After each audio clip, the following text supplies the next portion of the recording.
with the Pledge of Allegiance. Pledge allegiance to the flag of the United States of America, and to the republic for which it stands, one nation, under God, indivisible, with liberty and justice for all.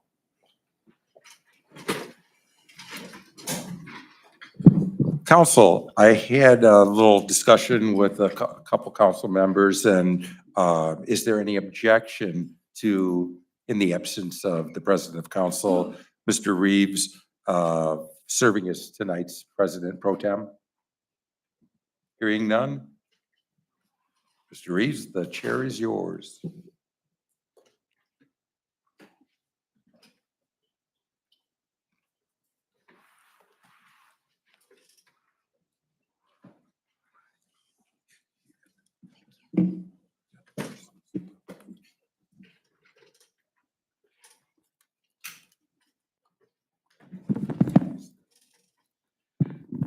Thank you, Mr. Mayor.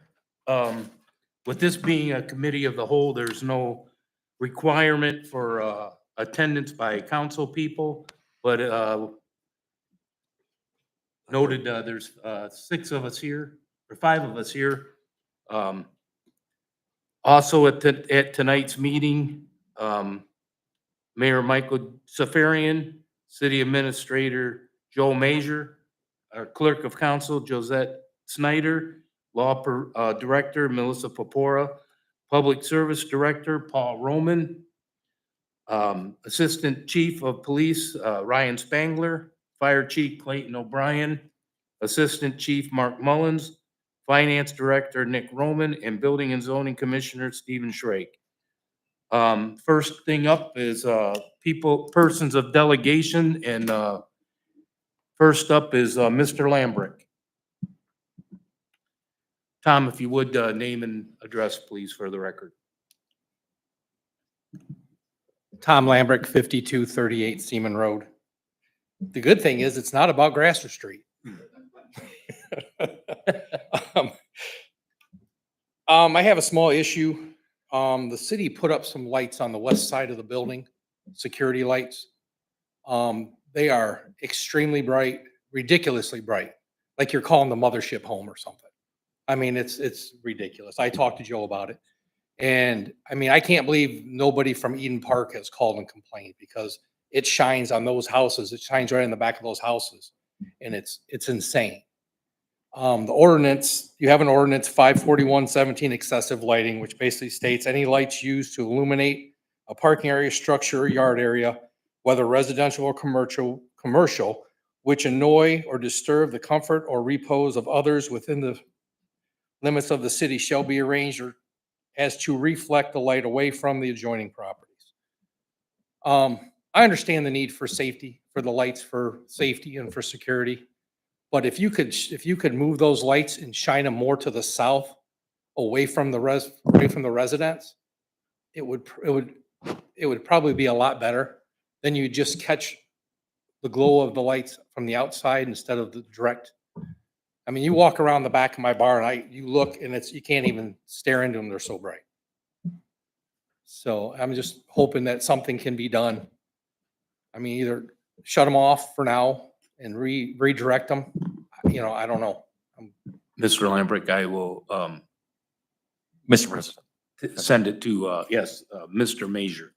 Thank you. And I have talked with Mr. Lambrick about this, and we are looking at it. At the time, the first time you contacted me, Chris was off, so he's back, and I haven't gotten anything back. So when you messaged me, I emailed Keith right away. Okay.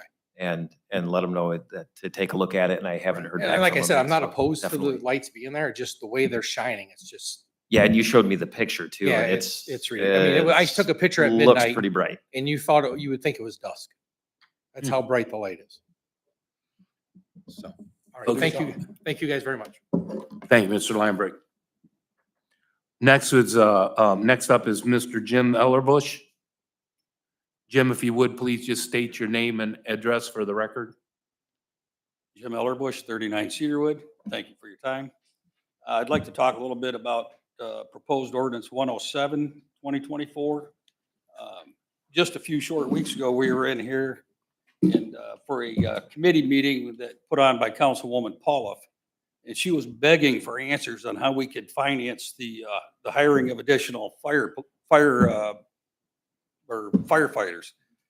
Well, here we are, we're gonna, if this is authorized, grant the mayor or the administration additional 15,000 for Boom Fest.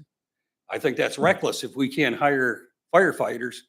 Why are we spending this on entertainment instead? And my next issue is 108/2024.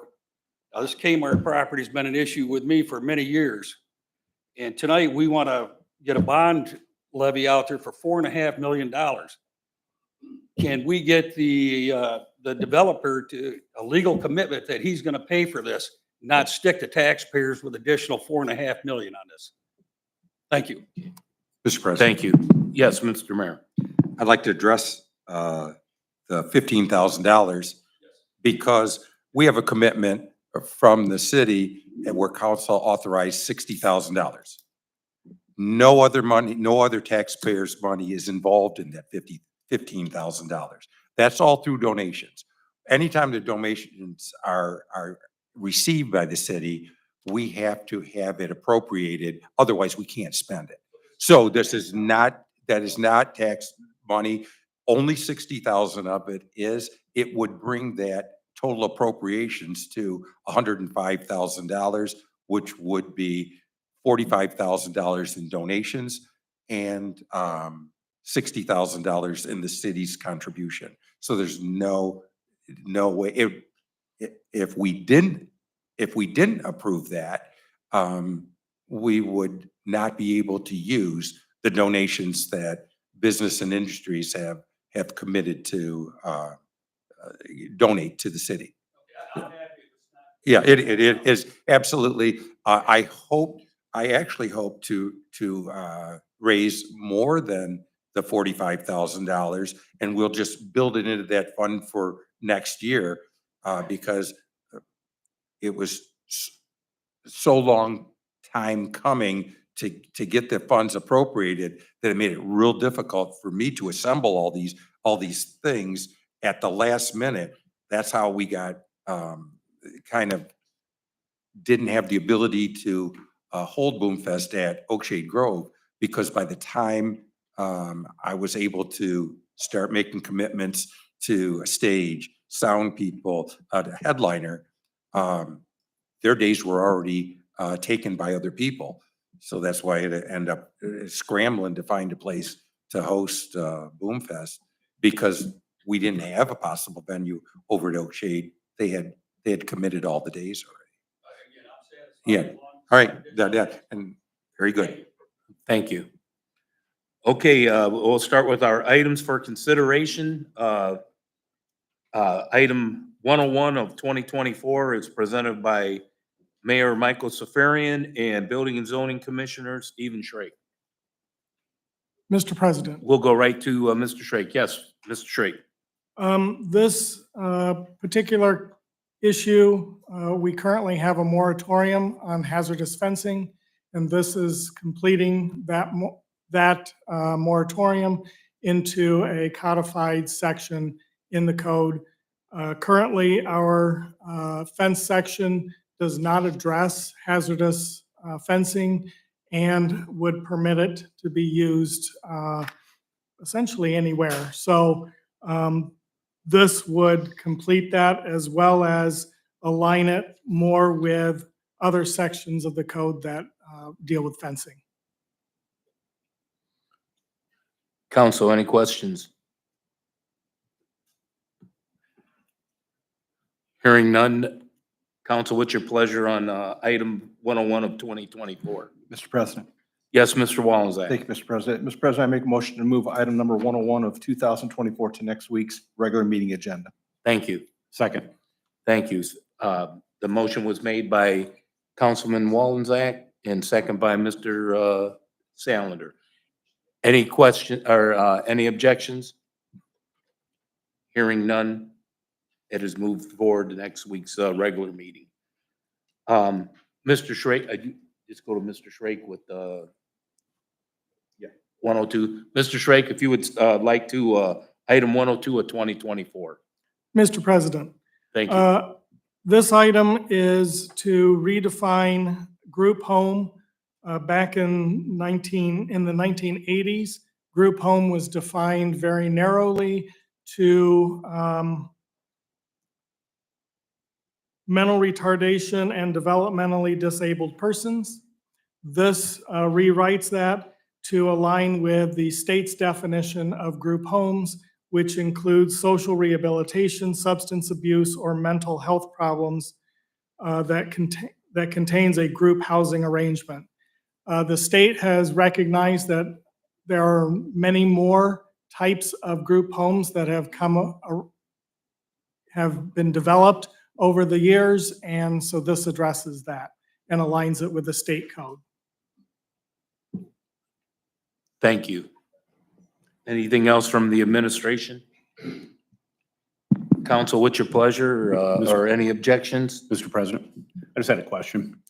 Mr. Schrake, as far as this definition changing for group homes, how would this affect with like the landings, with what they were trying to do there? Would this have any effect on that if they were to represent that, or anything else like that? Mr. President, Yes. Mr. Salander, this would not change that. What is at the landings, that is a nursing home. This is group homes that are in a residential setting of 5, but not more than 16 persons. So it would be what typically would be located in a residential neighborhood where someone purchases a home and decides to utilize that dwelling not for anything but for group living. Thank you. Thank you, Mr. Schrake. Council, Mr. President, Mr. Drake. Mr. Schrake, does it, the size of the house, does that have any bearing on, like, I live in a 1,200 square foot house, and I think it'd be pretty tight to have 16 people in there. So I didn't know if there's some other place in the building and zoning where it's got to be, so many bathrooms and stuff like that.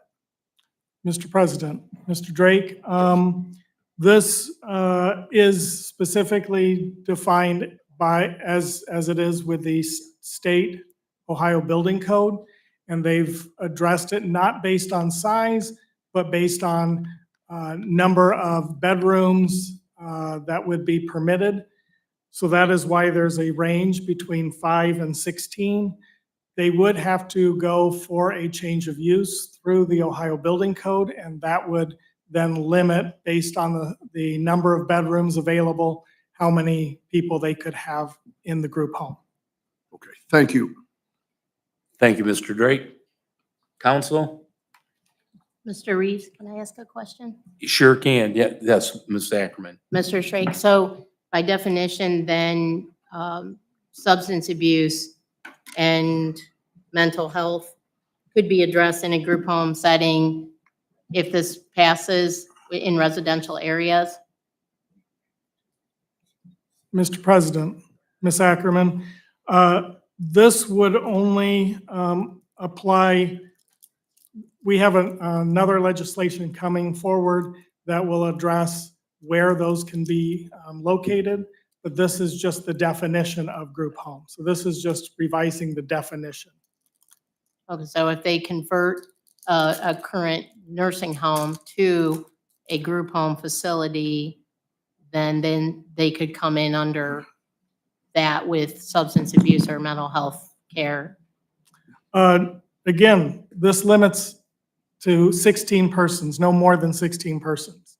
So again, the group home will be addressed in a later legislation that's coming up, and I can discuss that then. But this is just for the definition, aligning with the state definition. Thank you. Thank you, Ms. Ackerman. Council? Brenda, did you want to say something? I did. Well, please come up and state your name. Name and address, please, for the record. Sure. Brenda Gift, address is 490 North Wind Road in Oregon, Ohio, 43616. So my question was about the change. We do have some group homes here in Oregon. And the change is pretty dramatic. I mean, there's new language, right? The last time group home was used in the Ohio Revised Code was 2011. And since then, there have been many revisions through 2023. My concern is what happens to those group homes who currently are there for individuals with disabilities or individuals with developmental disabilities. This eliminates actually that language. And under the current, if I look at sections 3721, say 09 to 99, it should actually be like a residential facility at this point if it follows under the current law. I guess my question with the whole thing is why don't we just call or define group home as a residential setting for people or individuals with disabilities rather than changing it to individuals, let me look really quick, with facility for social rehab, substance abuse, or mental health problems, because mental health problems are different than mental health impairments. Substance abuse can be under ADA considered a disability, but we're changing it dramatically from language that needed to be changed. We no longer use, mental retardation. We use intellectual disability, developmentally disabled, but that language has been eliminated. And why set the city up for a situation where, like, people come and fight a substance abuse facility? Nobody's going to come fight a facility for individuals with disabilities, I would hope. And sometimes they cross over. So why change the language so dramatically? So that's my question. Thank you. Mr. President. Yes, Mr. Schrake. Social rehabilitation encompasses all of the developmentally disabilities, et cetera, as defined by the state of Ohio.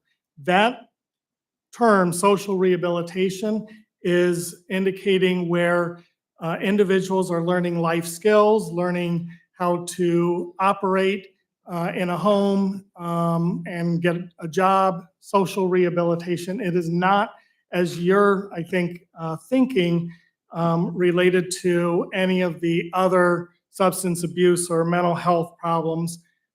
So the state has already addressed that and has looked at the term social rehabilitation to encompass developmental disabled, intellectual disabled, and so forth.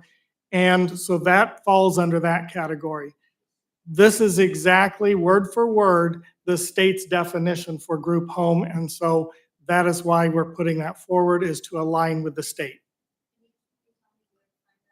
It is in the Ohio Building Code, the 2024 Ohio Building Code.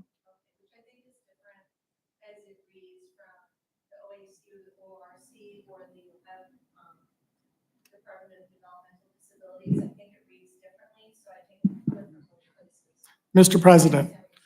Mr. Schrake. The Ohio Building Code is the adopted state code for all facilities. Thank you. Mr. President. Council, yes, Mr. Walmsley. Thank you, Mr. President. I know this is just the changing of the definition, but moving forward, if a neighborhood, if somebody wanted to put a group home in a neighborhood in a residential setting, I'm assuming they still need a special use permit. So therefore, you could say yes or no at that given time into the neighborhood that they would want to go. This is just a definition, not where they can go. Is that correct? Mr. President, Mr. Wolensek, that is correct. The next legislation will address the special use exemptions. Thank you. Thank you. Council, what's your pleasure with the item 102 of 2024? Mr. President, Mr. Salinger. I'd like to make a motion to move item 102 of 2024 to next week's agenda. Thank you, Mr. Salinger. Second. Second by Mr. Drake. Motion was made by Mr. Salinger, second by Mr. Drake, to move the item to next week's regular council meeting, so it will be moved to there. Mr. Schrake, would you like to start off again with item 103 of 2024? Mr. President, Thank you. This is an update to the current section permitted special uses under the special use chapter. And we are adding items 10, 11, and 12. 10 addresses non-residential cannabis cultivators, processors, testing laboratories, dispensaries, and similar business establishments. We have received over 9 calls just last week on what our regulations are for cannabis dispensaries. Now that the state is going to be issuing the ability to sell for adult cannabis use, people want to know whether they can establish those businesses in Oregon. This would require that though any of those types of facilities or business establishments would need to get an SUE so that this council and the Plan Commission will have a say as to location and whether it's appropriate for where they want to place it. Number 11 is directly in response to the community's response to the landings for dual diagnosis and addiction treatment programs not located in an existing hospital building or campus. So that the landings came before us because it was a change of their previous special use. But had it been permitted in a zone that was permitted, that would not have triggered an SUE. I am adding that as a requirement to get an SUE, so at least this body and the Plan Commission can weigh in on that. Number 12 is care facilities as defined in the Ohio Building Code and group homes. So that requires wherever you are providing care facilities as defined by the Ohio Building Code, as well as group homes that we've just discussed, that would also require a special use exemption so that you will have a chance or opportunity to discuss the merits and whether it's appropriate in the middle of a R2 residential neighborhood or on Navarre in the commercial district or anywhere else in Oregon. Thank you, Mr. Schrake. Mr. President. Mr. Wallenczak. Thank you, Mr. President. Mr. President, I know this is not a question to Mr. Schrake. It's more towards the administration on item number 10 of the SUE exemptions that must be had. I know that I had spoken with the administration shortly after the cannabis law was voted in favor by the citizenry. Are we at the point now where we can bring legislation forward so that we can start discussing what and where and how we're going to adapt to the cannabis dispensaries in our city?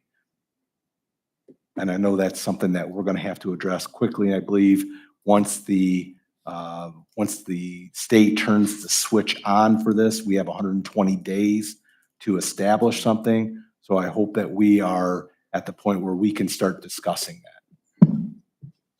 And that's what so it's not part of this legislation. I just wanted to, while it fresh in my mind, I wanted to raise that question. Mr. President. Mr. Wallenczak, I agree with you. Thank you. Yes, Mr. Major. Thank you, Mr. Wallenczak. Yes, I think now is a good time to have that conversation, but this is just me. I think we got to wait and see what the state rules come out, what the state comes out with on their new rules, because that'll give us something to chew on, something to, a basis to go off of. And start I believe making nearly decisions. 50 communities in the state of Ohio have already established rules and regulations on cannabis. So we can start discussing. We do not have to wait for the state. So we can start that discussion, then mold it based on what the state has. I just don't want us to get caught behind on this one. Yep. Thank you. Understood. Yep. Thank you. Thank you, Mr. Wallenczak. Council? I do have one question about this as it is written here. Are we allowed to determine how many we're going to have within the city limits and where? Is that part of this legislation? Mr. President, Thank you, Mr. Schrake. yes, that is why I'm proposing to put this in the special use section so that you, as a body, with the recommendation of the planning commission, decide how many and the density and how close they can be. And at any time, you may feel that or reject a application based on it not in keeping with the community or the master plan or any of those types of references. So that's another reason why the master plan is so important, is because then you can refer back to the master plan, and this does not keep with that. And therefore we will deny the application.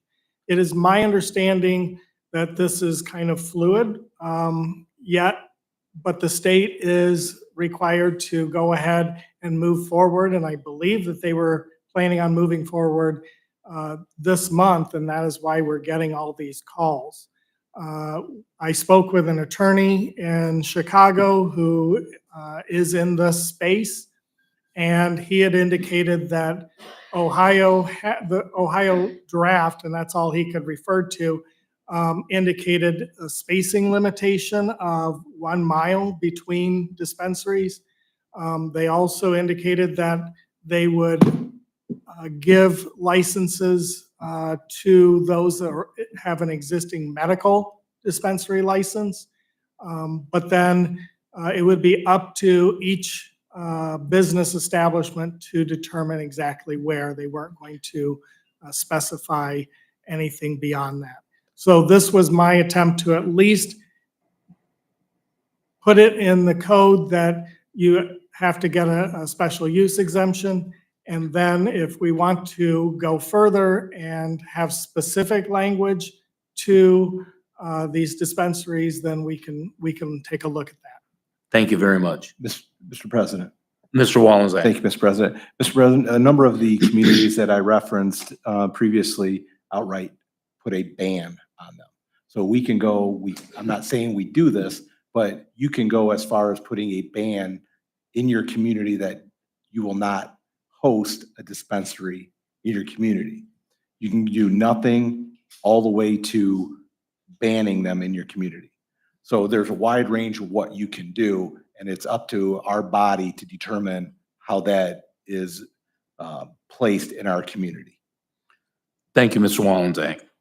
Mr. President, Ms. Pepora, sorry, I didn't hear you. that's okay. Just to add to that, with Mr. Schrake's recommendation of putting this in the SUE, when those applications come in front of council, you're going to be able to set forth, one, if you want to approve it or not, or two, what conditions that you may want to add on it. So instead of just doing the legislation, which you have the right to do, of saying this is the conditions for all dispensaries, Mr. Schrake is putting it in the hands of the Planning Commission and council to decide on a case-by-case basis if that's something that you want to approve or not. In that SUE, you would be able to put those conditions. So it makes it a case-by-case instead of here's the entire the statute that we'd have to go by. Thank you, Ms. Pepora. Council, anything further?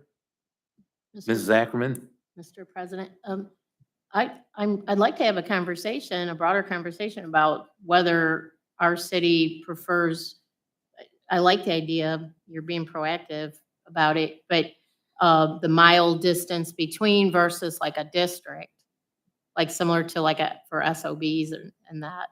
But yeah, I understand like that's what in the state they give you, you have that option. So how do we go about having a discussion where we can determine whether we go with the mile? I mean, how do we start that so that we know if we're going to do a density of 1 per mile or have a district that they would be relegated to? Mr. President, Mr. Wallenzeck. thank you, Mr. President. Mr. Ackerman, it's up to us. We have a committee meeting and start the discussion. Which Yeah. committee does that? That would probably fall under economic development, Mr. Horniak's. Okay, thank you. Thank you, Ms. Ackerman. Thank you, Mr. Wallenzeck. Council, what's your pleasure for item 103 of 2024? Mr. President, Thank you, Mr. Salander. I'd like to make a motion for, oh no, I lost my spot on where, oh, there it is. 103. For item, yeah, sorry, for item 103 of 2024 to be moved to next week's agenda, please. Thank you, Mr. Salander. Thank you, Mr. Drake. Second. Any objection?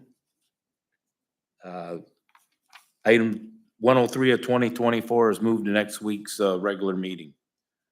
Mr. Schrake, item 104 of 2024, that's yours as well.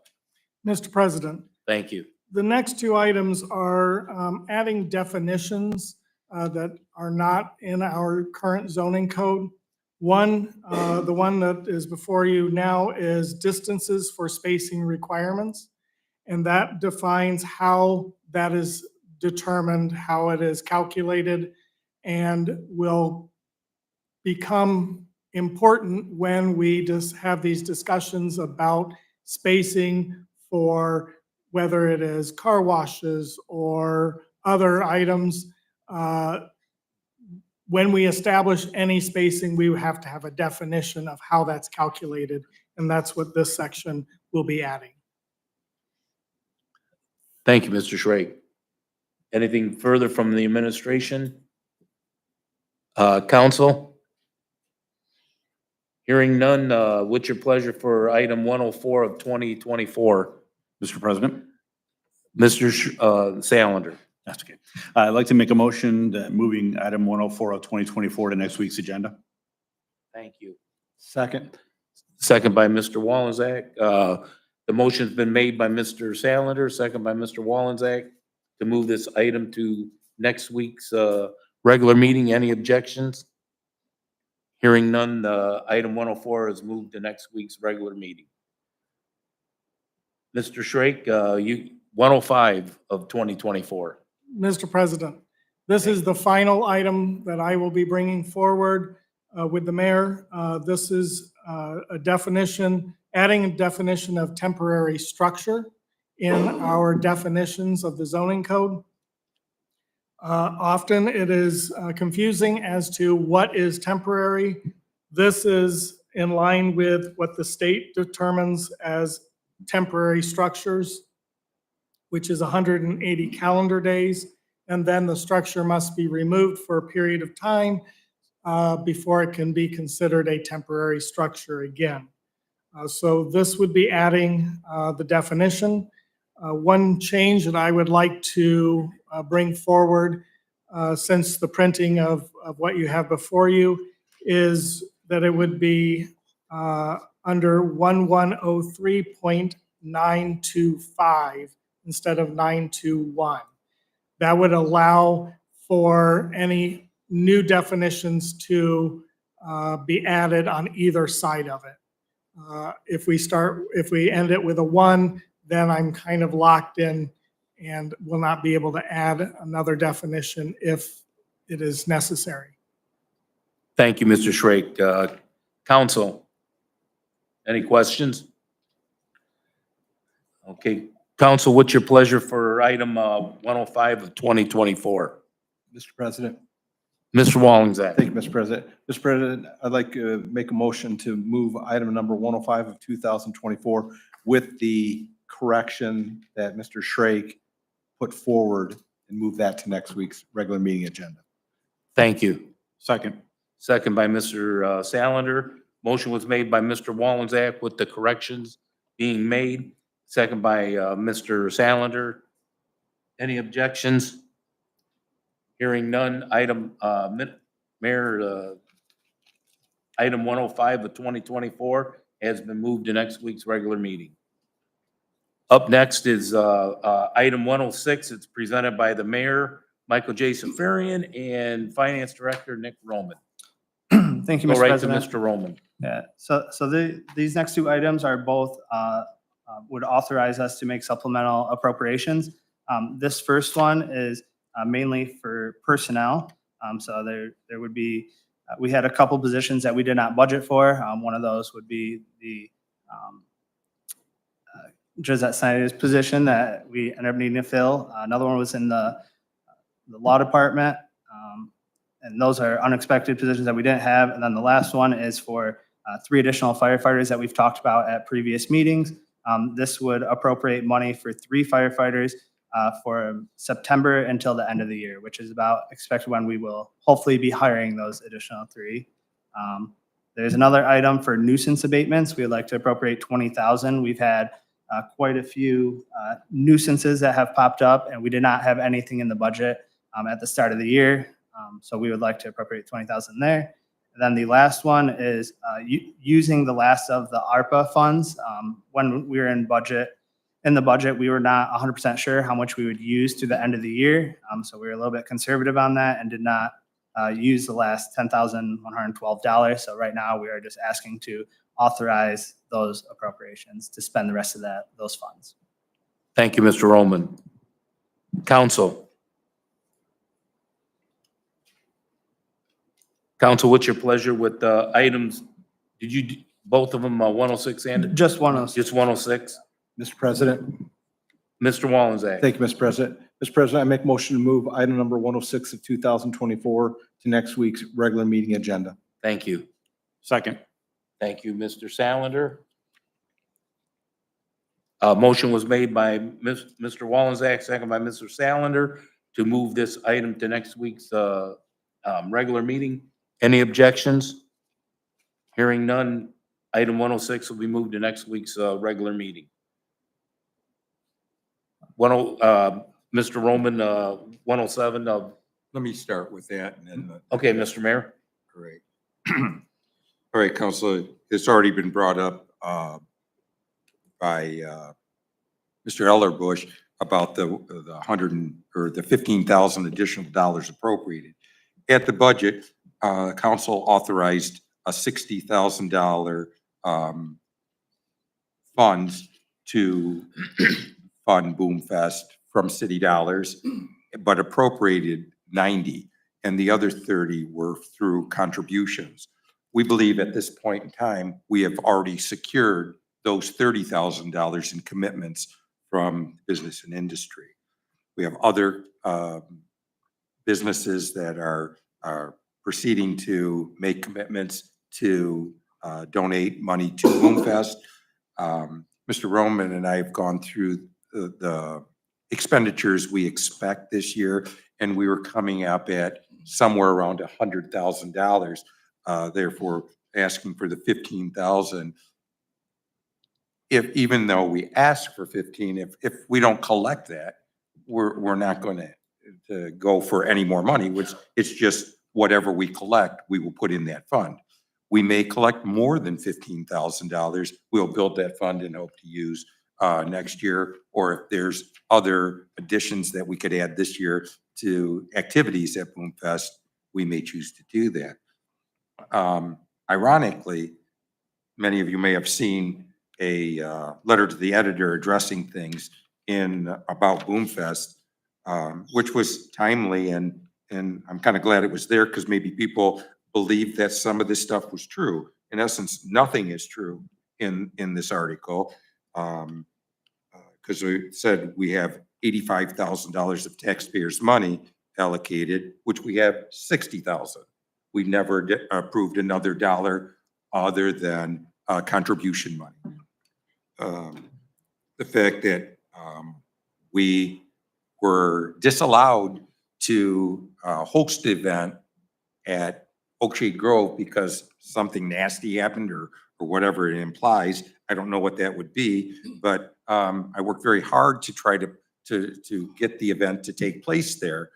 But like I said, at the last minute, trying to organize a stage, which usually takes you a year to get, sound and lights and a backline are very difficult to pull off at the last moment. A headliner and a venue, and to coordinate all those things is very difficult. and we just couldn't do it. Oak Shade Grove had the original date, we couldn't get a stage, we couldn't get a headliner, which was July 6th. The 13th, they thought they could host it there, but the Bavarian Picnic or Bavarian Festival or whatever is on that same date, and they have another, somebody running one of the other facilities, they couldn't do it. Then they come back and said, we have no Saturdays left available in July or August. So scrambling at the last minute, I guess one thing is true, I did make that decision without council's approval to change it to Dunn's. Is disparity. There was either hosting it here, trying to pull it off at Maumee Bay, or at the corner of Isaacs and Dustin Road was another possibility. The Dunns have been very gracious. Their parking lot is literally twice the size of Oak Shade Grove's parking lot where we would host the event. So it has plenty of room for the arts and crafts, the food trucks, and the stage, and all where people would be watching the event on the stage. Greg, Andrea, and Jay Dunn were very gracious and trying to do whatever they could to facilitate our activity there. And we're very happy that they're that gracious. As for the nursing homes, as soon as we heard there might be a problem, we contacted each of those. Fire department's been there many times. They're actually quite excited about the event, and the patrons there are looking forward to the event. And as Mark and Clayton will tell you, they stay in constant communication with them, and we even offer them the ability to have, if they want to come to the site, a place for them. So that was also, we think we addressed. We tried to address traffic there. We tried to address everything, but once again, I didn't have any other place to hold the event. And some people might not like it, but a whole lot of people in the community do like it. When the years of COVID, when we didn't, we got calls constantly. The city, well, what happened to Boomfest? Okay, when are we going to have it again? So I do believe the residents do really appreciate it. And one of the comments in here also was there are people that come that aren't even from the city. And that's true. We like to feature our city. That's our hospitality. And one of the other phrases is taxpayer money. I think it would be more accurately placed that it is actually the City of Oregon residents' money, because more people work in the city than live in the city and work where they work. So a lot of the people that pay the taxes don't live here, and it isn't their taxpayers' money. It ends up being our residents' money. So I guess they would have a little bit of entitlement. They're actually paying a lot of that $60,000.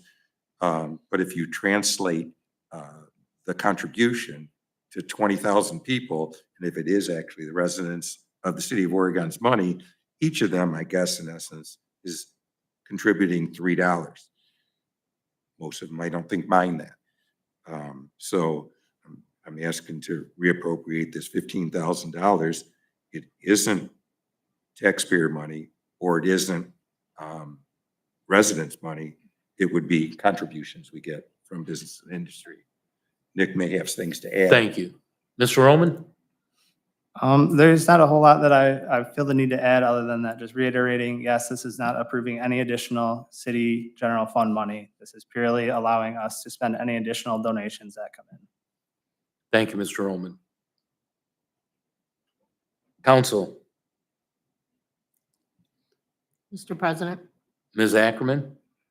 you put a lot of work into this, Mayor Safarian. I just really wish, and I know I speak on behalf of a lot of citizens, that you would show this type of enthusiasm and effort in the things that happen in this city throughout the year. I think it would be received better by citizens if we could see your passion for the other events throughout the year and the other incidents, the firefighters we need, the police efforts. I mean, we have a lot of very serious things. I know I speak for a lot of citizens when I ask you to please show this same enthusiasm and put this much effort into fundraising for the things we have throughout the rest of the year. And then I do think that Boomfest would be, if we saw you going out to do this type of fundraising from private entities, it would be a lot easier to stomach the expense of Boomfest. Thank you. Thank you, Ms. Ackerman. Mr. President. Mr. Mayor. Ackerman, I'll tell you, you may not always see my passion. I stay very busy. I do a lot of things. I have to work too. This is the salary of the mayor here is $32,500 a year. I still work. Whether you realize it or not, I spend an awful lot of time doing a lot of things in the city. Maybe you don't see my passion. Some of the stuff comes across as I make decisions. Some people don't like. Somebody's got to make them, and I'm willing to do that. I don't get in front. This is one event you see me out in. The other end, I'm kind of quiet behind the scenes, but I'm there. I do the things. Just because you don't see me, I don't like to go take credit for everything that goes on here. Let the other people in the city have that their time also. But to say I don't have passion, that's not true. I have it. Maybe you don't see it. Doesn't mean I don't have it. Thank you, Mayor. Council, what's your pleasure for, or any other questions about item 107? Hearing none, Council, what's your pleasure for item 107 of 2024? Mr. President. Mr. Wallenczak. Thank you, Mr. President. Mr. President, I make a motion to move item number 107 of 2024 to next week's regular meeting agenda. Thank you, Mr. Wallenczak. Second by Mr. Drake. Moved by Mr. Wallenczak, second by Mr. Drake. Any objections? Hearing none, Mayor, the 107 will be placed on next week's regular meeting. Thank you very much. I do really appreciate that. Item 108 of 2024 is presented by the mayor and city administrator Joel Major. Thank you, Mr. Yep. President. And council. So this legislation would authorize us to purchase the property, the Kmart property, the town center site outright. This would be through a bond issuance. And so the first thing I want to address is why buy it now? So I want to give a little history. We have a 10-year lease arrangement right now with the property owners. We're in year number 5. And at the end of that 10-year lease, there's a put at the end for $3.7 million. So right now, years 1 through 5, we pay $282,000 a year. Years 6 through 10, we'd pay $307,000 a year. And then in the very end, we pay additional $3.7 million to buy the property outright. So just doing the math real quick, that's actually a long-term savings for the city to buy it outright right now through this method. But in addition to that, we do have a development agreement with River Rock Property Group. So make sure you get that right. And as stated before, when that was passed, that this would be coming as long as, progress was being made by the developer, and I'll ask him to come up in a few moments here. But that was part of the development agreement, is buying the property and then eventually turning it over to the developer for, when we meet some of the prerequisites of what's in the development agreement. So, and then lastly, I think one of the things, and I believe the developer will be able to, Mike and Bill will be able to talk about this in a little more, but the necessity for the developer is that in order to secure financing and to secure tenant leases, it's important that we do take ownership of the property at this time. So right now, I'll just kind of talk through some of the mechanics of the bond. So this would be a non-tax revenue bond.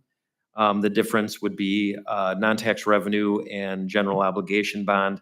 In this case, since this would be debt that would be taken on through, and the repayment would be through the TIF district, it would be, because of those circumstances, it's a non-tax revenue bond.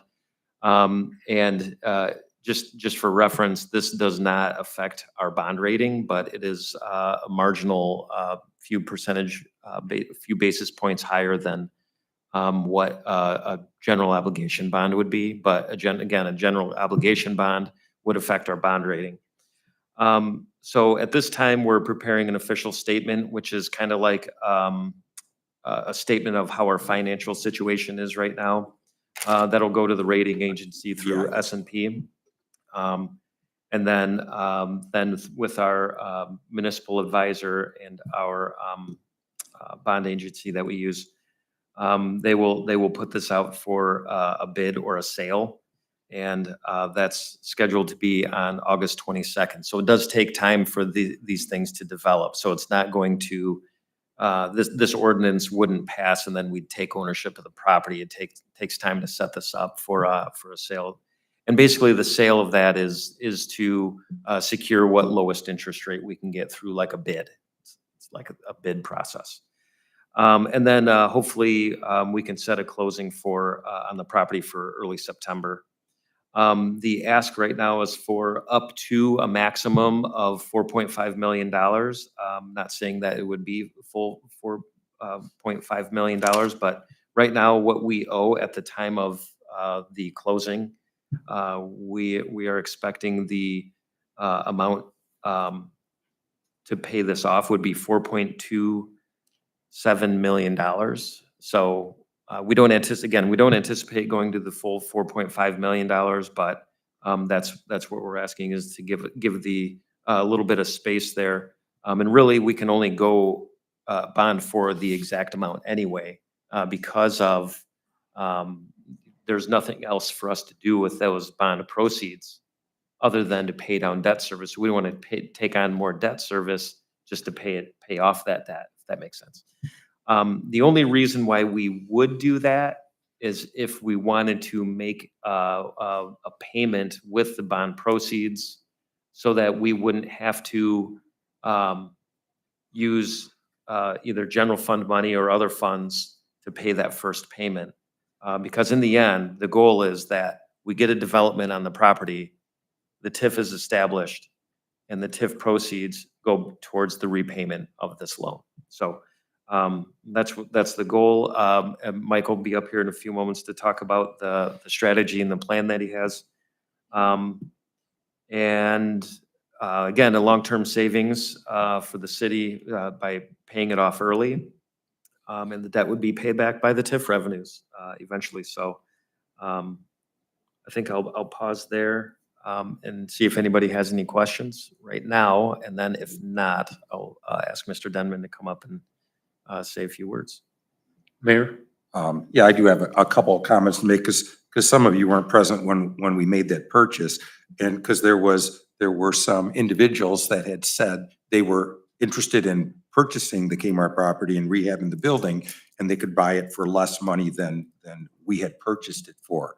Well, that was somewhat of an illusion, because the truth of the matter was the owners wasn't Kmart, they were leasing to Kmart, and the owners for the last 24 years had used the lease payment Kmart was paying them to fund a perpetual trust that went to a charity of these individuals actually had. So when it came to saying these other individuals were looking to purchase that Kmart property, said that was a realtor that was trying to get the sale for them, but they were not contracted by the owners of the property, and they said they would have no way sold the property for that amount of money. In fact, they did not even want to sell the property to the city of Oregon. That's why you see kind of a complicated lease purchase agreement, because they had to work the purchase, the money, and the final payout to create a perpetual investment fund to fund their charity. So that was the only thing we could negotiate or just not end up with the land.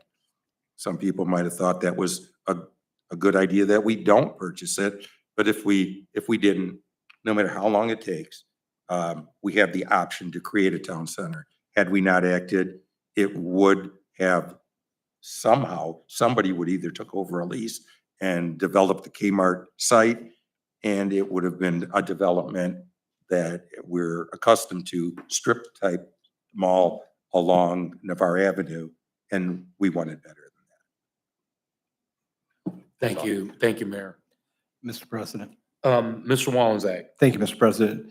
Mr. Mazur, I hope that you can maybe help me muddle through this a little bit, but I think it's important that we discuss with the public what the TIF is and what it means and how this would be paid back. A TIF, and again, correct me as we go along and make sure that we get this correct for the community. The TIF district is the property tax money that would be given to the city or given to the community based on the property value at the time. The increase in the property value is what goes into the TIF bucket.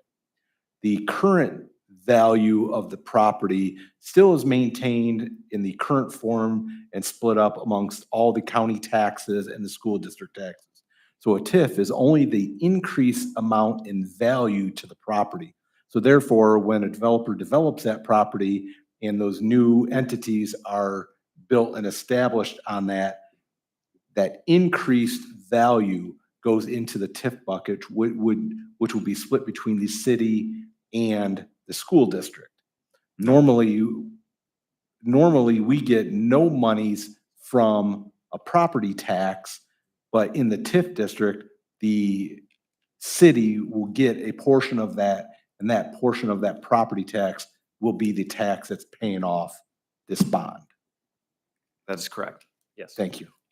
It's only the increased property valuation. So that's why getting development happening on this property is so important, because once we go to this step, the development is key to paying back the bond debt And service. the payback is not through general revenue funds, it's Correct. through the TIF funds. I want the community to make sure that they're aware of that. It's not our general revenue taxes that are paying for this. Yep. It's the that's- TIF.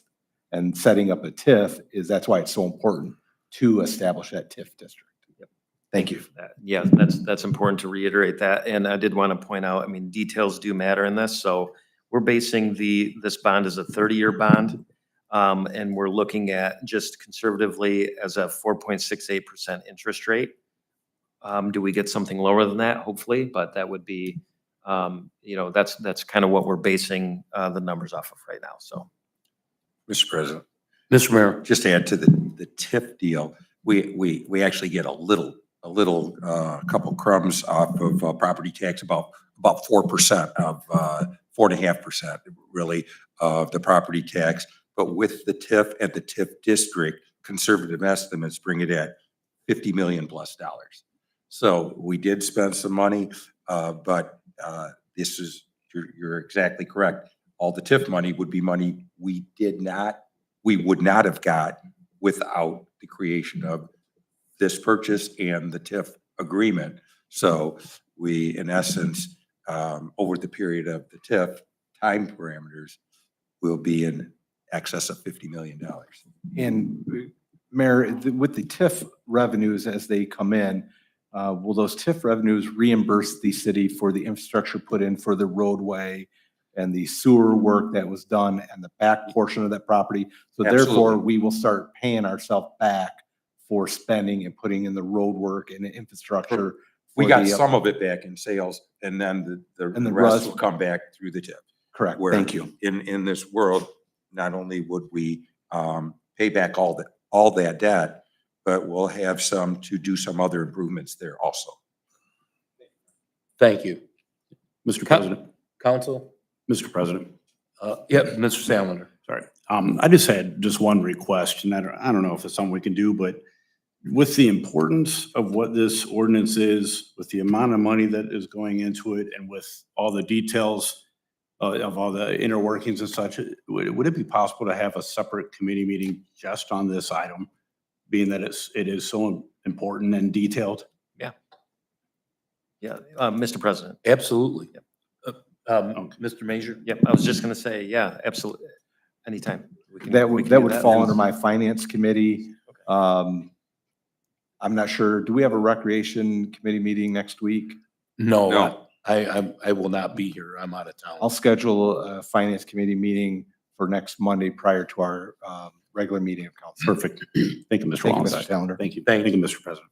Thank you. Mr. President. Mr. Mayor? And we can reiterate some of the details of a TIF, and because it is a very complicated thing. And like you say, maybe you don't see passion, but we spend so much time developing things like this constantly and working. And we can't talk constantly about it, but people they think we're wasting money frivolously. But if you understand how all the TIF works, realize it takes patience. But in the end, we actually not only come whole, we come better than whole. And I know it's hard to grasp because it's a very detailed item, the TIF, and the rules and regulations you got to go by to get to that point. And but there was a lot of work involved in it, a lot of time, and it's still going on. And just why with the purchase and that you actually own the land, and then the ability to get it developed, as they're going to tell you in a little bit, speeds the process up a whole lot versus somebody wondering, well, who owns land that I'm willing to put a $5-6 million building on? You know, now that we have it, it makes developing it how much easier? 100 times easier. So, yeah. And so. Thank you. Mr. Major? Yes, thank you, Mr. President. I was just going to say, just to dovetail off what the mayor said, we say the TIF district, but just know that there's a whole aggregate area that we're calling the TIF district that is comprised of multiple TIF districts. Right now, we have one TIF district established and we have three more at least. I'm sorry, we have two different TIF districts established and we'll have three more at a minimum coming up. So just wanted to make sure everybody was aware of that, and we will definitely go over all of that at the committee meeting if that's okay with everybody, and just kind of rehash some of that. You better schedule it to be Thank- 5 hours long. Thank you. Do we want to call up Mike Yeah. Bill to speak? Yes, please. Mike Bill, please name and address for the record. Mike Dedman, 7140 Maumee Western, Maumee, Ohio. Bill Bosselman, 7945 Colony Woods in Sylvania Township. Thank you. Yeah, and so I think what I would do the last time that we were here, we were not under contract yet. We've been under contract just over a month, I believe. And we have made some inroads with multiple tenants. So we were out there's a very large real estate convention where restaurants, hotels, all those type of places are out there. And we had numerous meetings with all of them. The project as a whole was very well received. We have interest from it. I think one of the main things that you brought up, Mr. Mayor, is, you said how much easier it is. I don't think we can even look at it that way, because I can tell you if you don't own it, we won't get it done. And why I say that is because we are dealing with some very sophisticated tenants that have very sophisticated attorneys and real estate departments for them. And so when we have to show them our purchase contract to go to the next step, which is an LOI, which is then a lease, they then dig into that and say, okay, well, your contract is with the city of Oregon, but the city of Oregon doesn't own the property. Who owns the property? And then they dig into that, right? And so it's just another layer. And fortunately, or unfortunately, however you want to look at it, I'm certainly not here blaming what happened with COVID in the past is the past, but the project has sat for a while. And so when we are talking to restaurants that you want to see. And, you know, we still have the philosophy of the community center with hotels and stuff around it. But when we're trying to sell that, we get a lot of feedback. Well, first of all, the city doesn't even know the project. We've heard about this project for 5 years. When it's real, come back and talk to us, okay? And so I think what Bill and I's number one priority right now is making that real, right? Keeping the integrity of what you want to see there, to make sure to try to get it. But our goal right now is to have you close, try to get 1 or 2 national tenants that you would have heard of up front right away, or even a restaurant around the community area that we can put a shovel in the ground by the end of the year or first of next year. It just depends on many things, but that we can announce someone that's coming that then helps us with the hotels and everything else.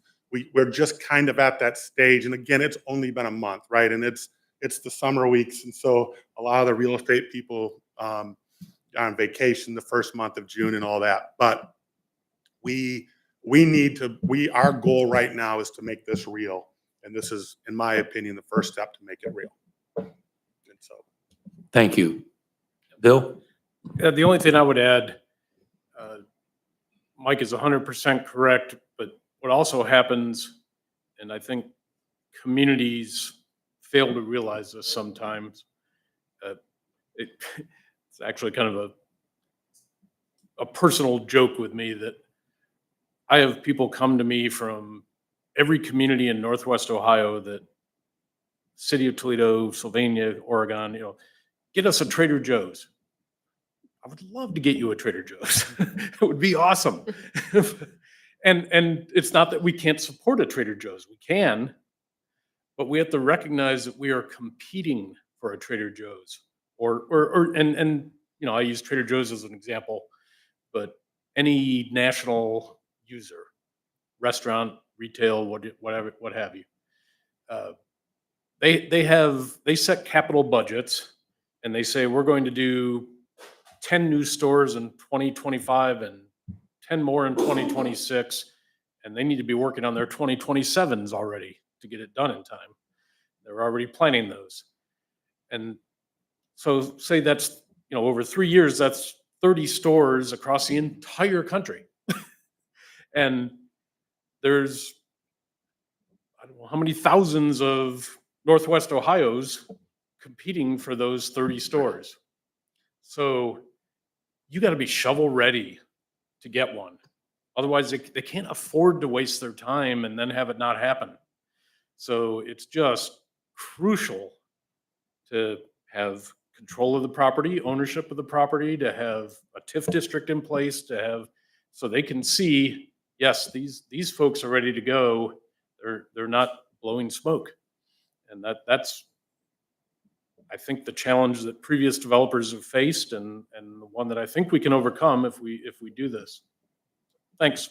Thank you. Mike and Bill, before you sit down. Council, any questions for Mike or Bill? Beth? Is there Ms. anything the community can do to help you to encourage any type of business that you guys think is an actual possibility to come here? Is there anything that the community or we can do to encourage? You know, I've heard of letter writing campaigns, or, you know, things where, you know, you really try to convince a company that our community really, really, really wants you to relocate here or build here. I would answer that typically no, No. unfortunately, because, you know, they think about the guy from a restaurant that's sitting in Manhattan or Orlando. I mean, we're just a box that you know, that has X number of population, and There's you no know, heart, right? Right, there isn't, and Just- you know, and they check their boxes, right? Yeah. We all go through it. They have 20 things, and if we don't meet one of them, we're out. And so, Gotcha. yeah, but I will tell you, that's a very nice offer, and there could be something like that we would need some help. And the administration has been great. You've all been great, and so we will certainly reach out to you if something like that would come about. But I can't foresee it of who we're dealing with. But you know, I'm sure you guys know who the community through social media is rooting for, Yeah, and you have to weigh that against what you think is realistic for our community. So it's just whatever is, you feel so helpless. You know, this is, is very nerve wracking, this whole project. And I feel for these guys that have been in this for the long haul. And I do hope it comes to fruition. But so if there's anything that we can do other than stay out of your way, let us know. Thank you. Thank you, Ms. Ackerman.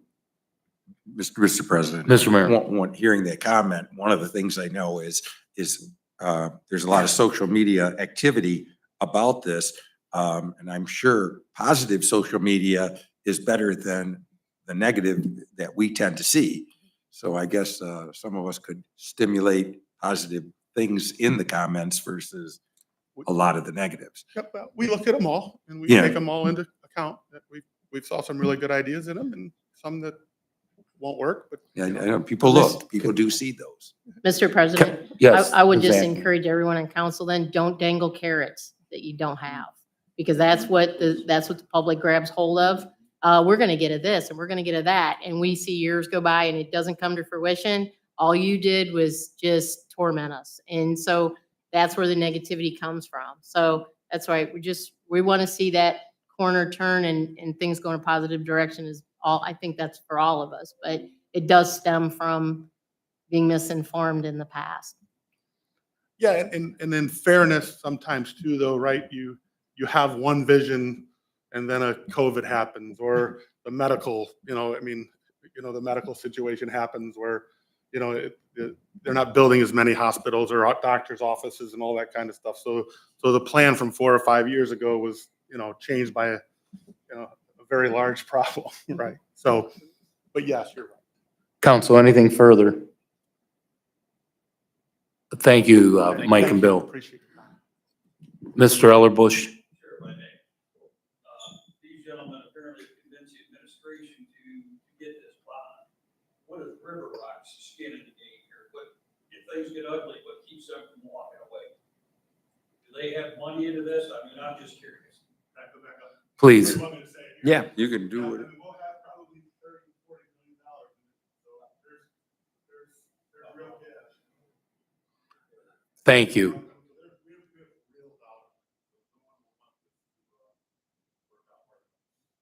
Thank you. Council, what's your pleasure for, Mr. President, Mr. Wallenczak? thank you, Mr. President. I make a motion to move item number 108 of 2024 to next week's regular meeting agenda. Thank you, Mr. Wallenczak. Do we have a second? I'll second it. Second by Ms. Ackerman. Any objection to the motion? Hearing none, item 108 of 2024 will be moved to next week's regular council meeting. Now we'll go to item 109 of 2024. That's presented by Mr. Safarian and Mr. Major. Thank you, Mr. Mr. Major. President and Council. So this item on the agenda would allow us to sign the contract with the FOP union. So we had our contract negotiations. You have your memo in your packet. The biggest items I put on here were hospitalization and the benefits package and the wage rates.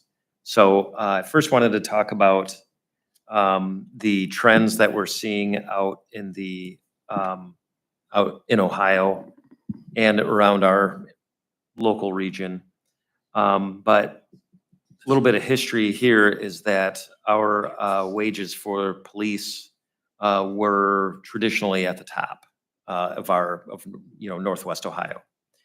That is not the case in law enforcement now.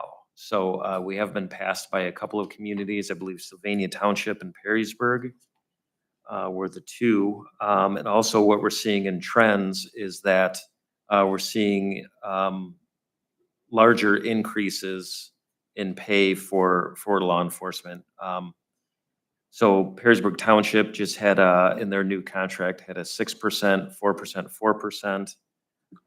Perrysburg, I believe, had a 7%, 4%, 4%. And there were some 4.44s in there and things like that. And I just read an article that the city of Columbus had a 3-year contract at 18%. So we're seeing large increases in the law enforcement sector. So you see in the contract we have on here that there's a 4% equity adjustment right off the top. Then it would be 3, 3.5, 3.5. So essentially, just doing the math, 7, 3.5, 3.5, which is a 14%. So we're in that sweet spot of what's trending right now. I brought up the rates compared to other agencies in the history here. Typically, the wages here were the highest, and since they're not, this would put us back at the top, but I think other agencies would climb back behind us there. So would be right at the top with everyone else. As you know, if may have heard, it is difficult hiring police officers. We had 4 applications for 3 vacancies at our last round. We were only able to hire 1 of them. We're lucky because we were competing with another agency. So, that's just the trend, and what we're dealing with in law enforcement right now is great difficulty in hiring officers. And then also I wanted to touch on the hospitalization piece, the benefits package. And in essence, for the FOP contract, what we put in here had to do with spousal coverage of benefits, where if a spouse has employment with another employer and is offered health care, then that spouse would have to take that health care, and they can still be on the City of Oregon's as secondary. Or if they stay on the city's healthcare plan without taking their employer's healthcare, then that employee would have to pay 15% of the premium instead of 10% of the premium.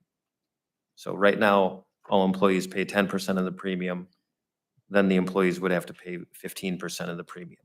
So that's phased in over 2 years, but for the FOP contract, and those are the biggest changes. The rest of what you'll see in your packet is these are all of the tentative agreements of everything that we changed in the contract. There's one thing on conflicts of interest and nepotism, some issues that were resolved with promotions, some things with acting time, just normal things that you kind of sort through during contract negotiations. So the biggest items, the most impactful items are the wages and benefits, of course. I think you'll see in the next one with the OPPA, there's some other items that we've been able to resolve in that contract. So, but these are the biggest items in the FOP. So with that, I'll pause and see if there's any questions. Council, any questions for Mr. Major? Mr. President. Mr. Wallenzeck? Thank you, Mr. President. Mr. Mazur, you referenced the number of applicants in our applicant pool. And fortunately, we were able to hire 1. What is our strategy moving forward? I mean, obviously, we need police officers. What is our strategy? Are we just going to sit and wait and see, or are we going to develop a strategy to recruit officers into our community? Mr. President and Mr. Major. Mr. Wallenzeck. Great question. I think a lot of that we'll address in the next contract for OPPA because that's where they're hired in at. Most of our command officers are promotions. So, but there is a strategy, and I think we did address some of the issues. But the biggest thing, and this dates back to when I was in Napoleon, is that new recruits that are coming in are looking at their pay. That's it. And where they top out and when they top out. That's the biggest thing. That's not a concern of, the benefits aren't the biggest concern for them. It's pay. They're looking at the dollar signs. So that's what, and again, we'll talk about that in the OPPA contract as well. Thank you. Thank you, Mr. Wallenzeck. Any other council? Hearing none, what's your pleasure for item 109 of 2024? Mr. President, Mr. Salander. make a motion to move item 109 of 2024 to next week's agenda, please. Thank you. Second. Second by Mr. Wallenzeck. We have a motion and second by Mr. Salinger and Mr. Wallenzak. Any objection? Hearing none, item 109 will be moved to next week's regular council meeting. Mr. Major, would you like to start off with item 110 of 2024? Yes, Mr. President, and if you'll pardon me for a moment, I lost my page here, so I'm let me get back to it. So same thing with the OPPA contract, though, in terms of the wage rates. So they mirror the FOP contracts wage rates. However, the hospitalization is a little different since we did talk about some other items in the contract. We bargained for having the 15% of the premium in the spousal coverage piece start in the January 1st of 2025. That said, so those two, in essence, are close to the same. The wage rates are the same. The hospitalization favors the city in this contract a little more than the FOP. So it is a concession, but I will say that we did add language for lateral transfers. I think by adding this, and this is what happens, that's been happening in a lot of contracts. I know where I was previously has done that, just because it's a matter of who can you recruit, and it's not just new recruits, it's existing departments. So that's what we're seeing a lot of is this poaching, people transferring from one department to another. And again, a lot of them are chasing salaries and or chasing wages. And that's the biggest piece. I think that will open up the pool to other qualified officers right now that we wouldn't otherwise get a look at. So those are the two biggest things that we have. We did add language for K-9 officers in the OPPA contract because we are planning to hire a K-9 officer since we did get the grant from the federal government, the federal appropriations grant. And other than that, all the other TAs, tentative agreements are in your packet. And again, we talk about a lot of things in these contracts, especially with police. Scheduling is a big component of this. We spend a lot of police and fire for that matter. We talk a lot about scheduling. And there's just, again, nepotism and conflicts of interest are in here. That's another item that's been accepted. So all in all, when you do the quick math on the for the city's perspective on the healthcare piece of this, the hospitalization piece, that and that is a concession. So the wages are comparable to what in law enforcement for what other communities are offering law enforcement. But we also did get the concession for the healthcare coverage. Essentially, time will tell how much this will affect, but I will tell you that healthcare right now is a very high cost and very rapidly inflating cost to the city. So, and I know Mr. Roman, Mr. Nick Roman, has a lot to say about healthcare, but he watches this like a hawk. And it's very important for the city that we get a handle on our healthcare expenses right now, because I'll tell you what, they're going up. And I think that's going up. A lot of things are happening across the board, but we do have a very healthy benefits package.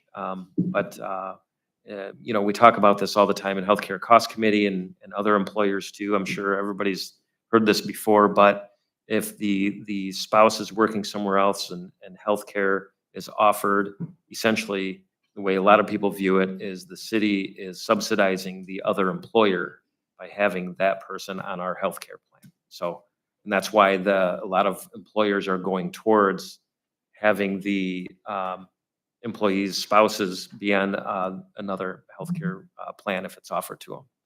Some places don't even allow spouses to be on the healthcare plan. So I think that's an important piece to talk about because it is impactful. So I'll stop there on OPPA, ask if there's any questions and see if Mr. Roman has anything he wants to say. Did you? Okay. Council. Mr. Major, I do have one question. What is the, or how, maybe I should ask it, not what. Are we getting close to others that are getting ready to retire as well? That we're gonna be needing more than the 3? Oh, I'm sorry, Mr. President. Thank you. You're talking about the vacancies that we have in the police department Correct. right now. So there are 3 vacancies. We just filled it with 1 and there is 1 more vacancy. We are anticipating another retirement. Yeah, So 2 retirements in a row. that concerns me more than the contract. And we do have 1 person that resigned is moving out of state. It's a family decision. So Okay. that's where we're at. Thank you. Council. Mr. President, I just want to add Mr. one Mayor? thing that I remember not too long ago, and Ryan will attest to this, we had 50 people on our civil service list plus. And we had a different problem, people trying to move up the list. That problem's no longer Yeah. existent. Thank you, Mr. Mayor. Council, any other questions? Hearing none, what's your pleasure for item 110 of 2024? Mr. President, Mr. Sandler, I'd like to make a motion, move item number 110 of 2024 to next week's agenda. thank you, Mr. Sandler. Second by Mr. Wallensack. Any objections to the motion in the second? Hearing none, item 110 will be moved to next week's regular council meeting. Items 111 and 112 are presented by Michael Safarian, Joel Major, and our law director, Melissa Pepora.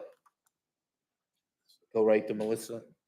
Ms. Pepora, please. Thank you, Mr. President. Actually, these 2 next ordinances, 111 and 112, can be talked about together.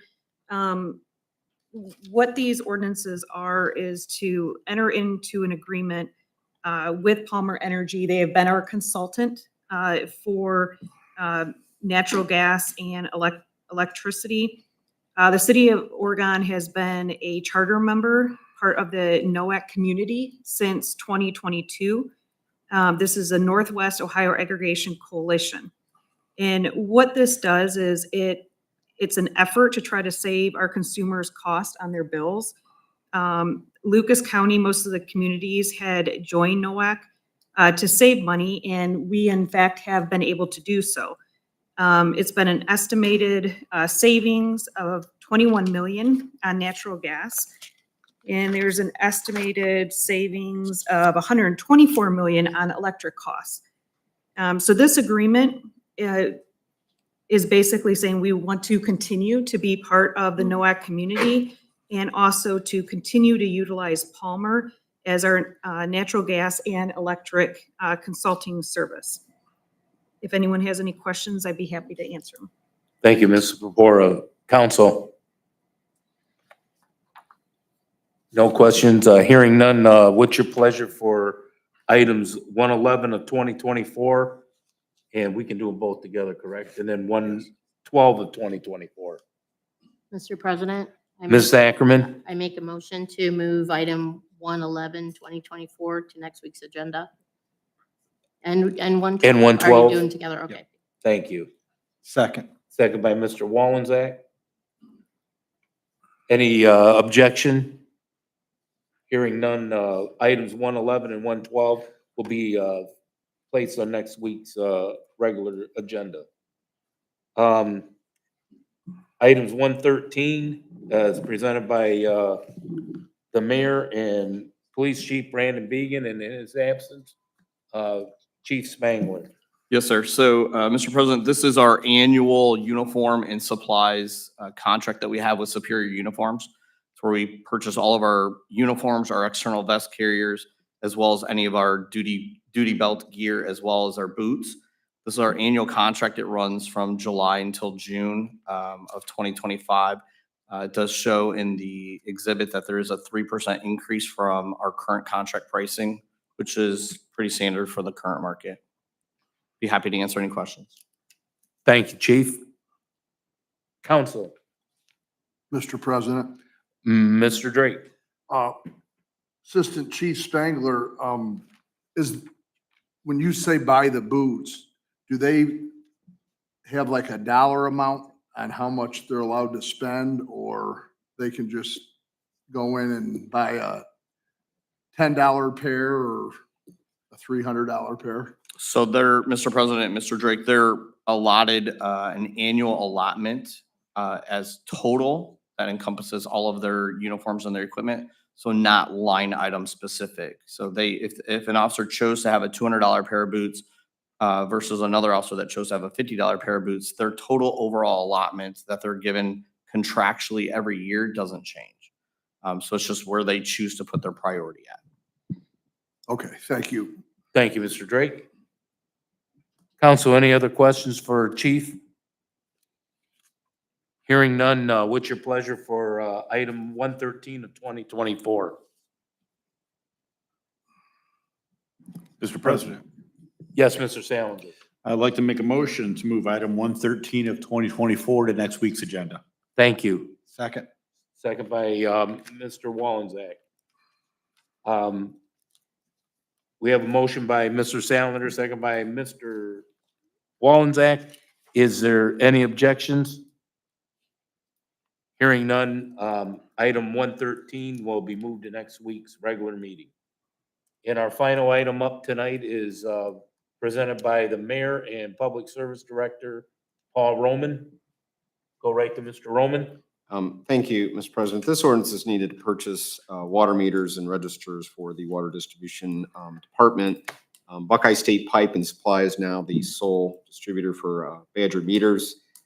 In addition to purchasing meters for new home installations or just meter replacements, the distribution department is also out replacing the ERTs, the electronic remote transmitters.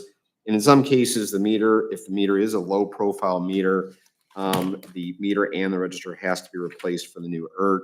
And a lot of the low profile meters are the older meters as well, so they just need to be replaced. And so we are ordering more this year, but again, this ordinance is needed for the purchase orders. So happy to answer any questions. Thank you, Mr. Roman. Council, any questions? Hearing none, what's your pleasure for item 114 of 2024? Mr. President, Mr. Salinger. I'd like to make a motion to move item 114 of 2024 to next week's agenda. Thank you. Second. Second by Mr. Drake. We have a motion by Mr.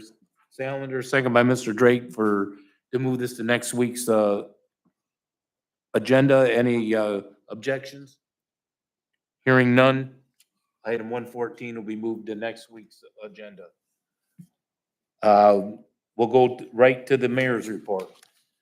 Thank you, Mr. President, but the only thing I have is tomorrow is the dedication to our pavilion out at the new concession stand for Tom Roberts. I look forward to being there. Tom was very special in my heart. Thank you. Mr. Roman. Or Mr. Major, I'm sorry. Thank you, Mr. President. I wanted to clarify one thing on the my message for the weekly update, that we don't have the Sheets building plans reviewed. We have their site plans reviewed. We're still waiting on their building plans and their demolition permit to come in for the Midwest Eyeglass. But I've been assured by the real estate agent that's been working with them that that project actually is moving forward very quickly, and they are still planning to break ground in the fall. So that's what I have for that. And there's a ice cream machine in the back in the concession area that's now up and running. So we're working on figuring out which toppings would, the kids like the best. That's all I have, Mr. President. I did hear that they do have toppings. Thank you. Ms. Pepora. No report, Mr. President. Thank you. Mr. Roman, Just one item, Mr. President. Republic Services did reach out to us today, just asking if they could do refuse collection an hour early each day. But notifications are a requirement of their contract. And what I stated back to them, I said, well, you can do it, but you got to get the notifications out, which we can do as well on our website, but they have to make sure they don't miss anybody. And that's usually our primary concern. So I just thought I'd bring it up. They never got back to me, so I don't know if they're officially going to do it for the week or not. When you look at the forecast, it's almost every day for the next 3 weeks, and I don't know if it's going to get any better. So, but that request may come eventually. So I just want to give you a heads up. That's it. Thank you. Mr. Wallensack. Thank you, Mr. President. Mr. President, as we discussed during the meeting, I am going to schedule a Finance Committee meeting for next Monday, June 24th at 6 p.m. here in council chambers. It'll be for a discussion on item number 108 of 2024 and to discuss the TIF district establishments and the funding of TIF districts. Thank you. Thank you, Mr. Wallensack. Ms. Ackerman? We had, Mr. President, we had a really good turnout, which for the Tree Commission 10 is a really good turnout. And so we were really excited about that. I know Drake doesn't show it much, but I know inside he was really happy about it. Anyway, Mr. Henninger told us that the city planted their first adopt a tree. We're trying to get away from putting trees in right-of-ways where they will not do very well and they can't serve their full purpose and they end up getting chopped, kind of mutilated due to utilities, which is necessary. But so anyway, if anyone has ideas, as Mr. Major told us, Synovus is graciously donating some trees. And so we're looking for ideas on where to best place them, that they will do the most good and be cared for the most efficiently. I want to apologize because I seemed distracted at one point, but that rain that we just got was not forecasted. And so I kind of panicked because we had bags of seed beans out in the back of a pickup and I needed to make sure my husband had those inside the barn. So I apologize if I seem like I wasn't entirely focused for a minute there. I do want to encourage all of you, including everyone on council, to get flocked. My sister got flocked last night by the clay lime lighters. Councilman Drake got flocked, I understand, but I think it's a great fundraiser and it's just fun to get to say get flocked. So please stop by if you see the flamingos out in a yard. There'll be something you can scan and how you can go about doing that to people you love or maybe don't love. I don't know. It's up to you. Thank you. That's it. Thank you. Mr. Sandlander. Thank you, Mr. President. Nothing from my standing committee. I just wanted to, first of all, yeah, the flocking is a heck of a lot of fun and it cracked me up seeing Councilman Drake's house filled with pink flamingos. Yeah, fit them well. The only other thing I just wanted to say was just with the extreme heat that we have going on right now. I know we have some members of the street department and the police and fire. Just stay safe out there, stay hydrated, and thank you for being out there. I know it's rough right now, so thank you so much. Thank you, Mr. Sandlander. Mr. Drake? No report from my committee. I just want to mention the Polish picnic. They said it was the busiest one they've ever had there. They were very happy with it. And to get back to what Mr. Roman said earlier, I know I've talked to Steve Shrake about dumpsters being dumped at like 3:30, 3 in the morning. It's either behind Tractor Supply or Gordon Foods. They do it at like 3:30 in the morning, and people over in Heritage, it wakes them up every night.